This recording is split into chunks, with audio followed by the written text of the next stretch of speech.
Alright, so for today, meron tayong unboxing pero kakaibang unboxing to kasi this is the first time also na mag-unbox ako ng video doorbell camera. Flex ko lang muna tong ating free 32GB micro SD card.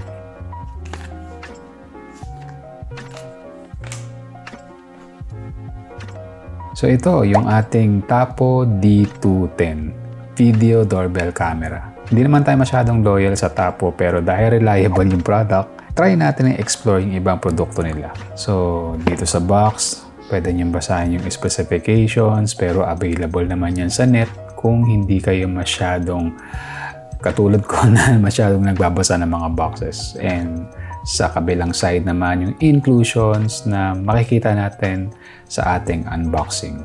So, kaya ako ito binili. Nabentahan ako nung 2K at saka 160 degrees ultra-wide field of view, which is yung DFOV. And pwede mo siyang ikabit outdoor.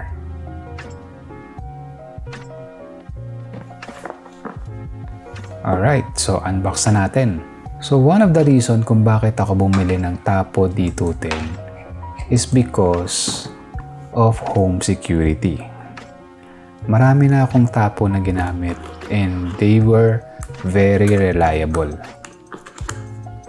Pangalawa is kagaya ng sa inyo, peace of mind.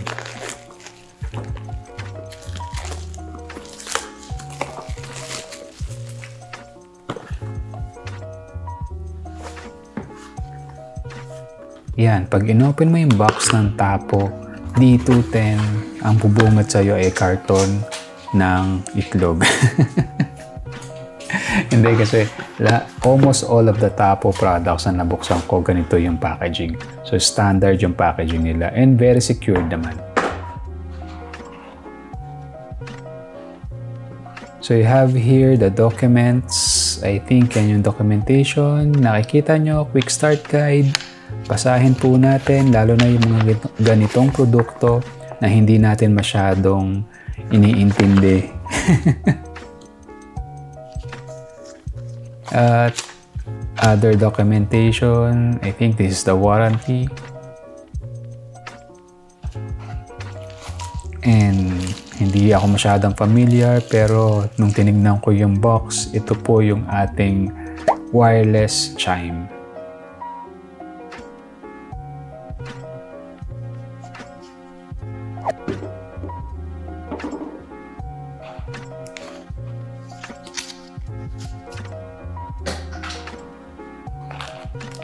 So ito naman yung ating mounting screws.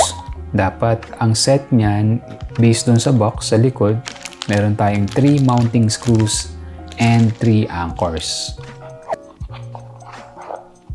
At meron din niyang kasamang Type-C cable dahil yung D210 natin is capable of charging.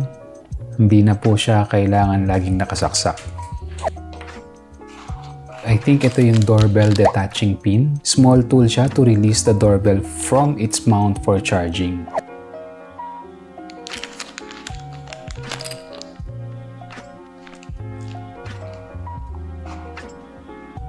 So ito po yung ating Tapo D210 video doorbell. Ang main battery nito is powered, meaning rechargeable po siya. Meron siyang 2K resolution at 160 degrees ultra-wide field of view.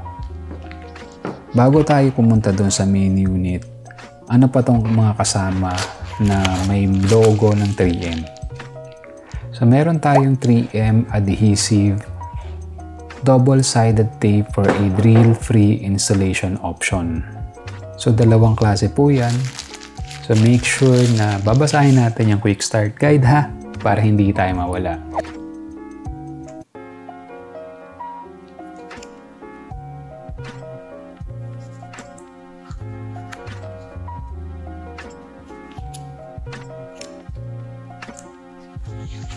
And ito naman po yung ating guide. So pwede natin yung idikit sa wall or sa gate kung saan natin siya i-install.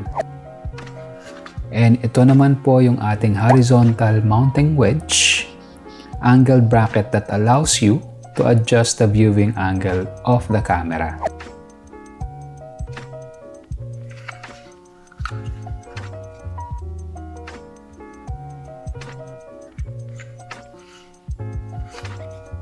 Okay, buksan na natin tong ating Tapo D210 video doorbell.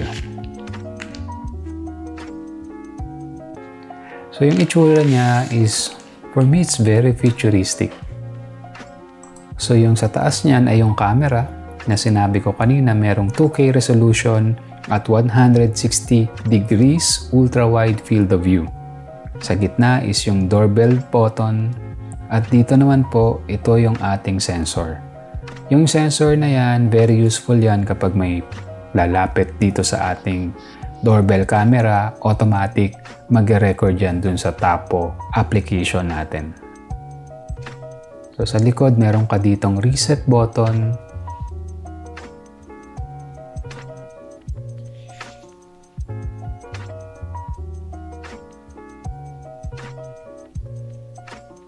And sa gilid naman, ito yung ating speaker, at the same time microphone.